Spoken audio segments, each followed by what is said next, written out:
નમસ્કાર દર્શક મિત્રો, આપ જોઈ રહ્યા છો Banas crime 24 news Gujarati channel. હવે જોઈએ આજના મુખ્ય સમાચાર।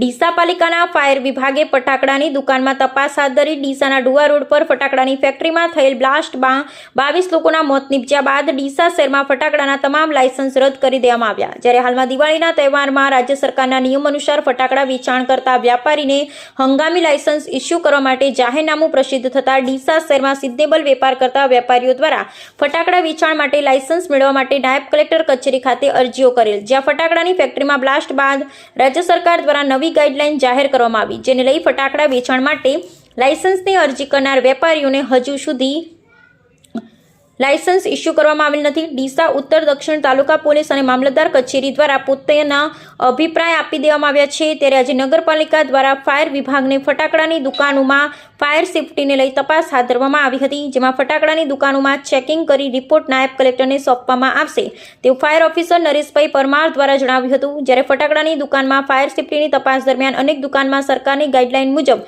ફાયર સેફટી ન હોવાનું જાણવા મળ્યું, જ્યારે અનેક દુકાનોમાં ફાયર સેફટીની વ્યવસ્થા ઊભી કરવામાં આવી હોવાનું જાણવા મળ્યું। ત્યારે હવે જોવાનું રહ્યું કે ડીસા નાયબ કલેક્ટર કચેરી દ્વારા ડીસા શહેરમાં ફટાકડા વેચાણ માટે લાયસન્સ ઇસ્યુ ક્યારે કરવામાં આવે છે, પરંતુ હાલમાં ડીસા શહેરમાં ફટાકડા વેચાણ માટે લાયસન્સ મેળવવા માટે વેપારીઓ મુશ્કેલીનો સામનો કરવો પડી રહ્યો હોય તેવું પણ જોવા મળી રહ્યું છે। અહેવાલ હરીશ ઠક્કર। મારું નામ Naresh Parmar, incharge fire officer Deesa નગરપાલિકા। આજ રોજ ફટાકડા અભિપ્રાય માટે દુકાનોનું ચેકિંગ માટે 500 ચોરસ ફૂટથી ઓછી દુકાનો હોતી હોય એનો એસઓપી મુજબ ફાયર સિસ્ટમ ચેક કરી અભિપ્રાય આપવા માટેનો અમે આજ રોજ અમારી ફાયર ટીમ સાથે એ સ્થળ તપાસ કરે અને અભિપ્રાય આપવાનો થતો હશે તો અમે એમને યોગ્ય માર્ગદર્શન આપી અને આપવા માટે જાણ કરીશું કલેક્ટર મહેરબાન।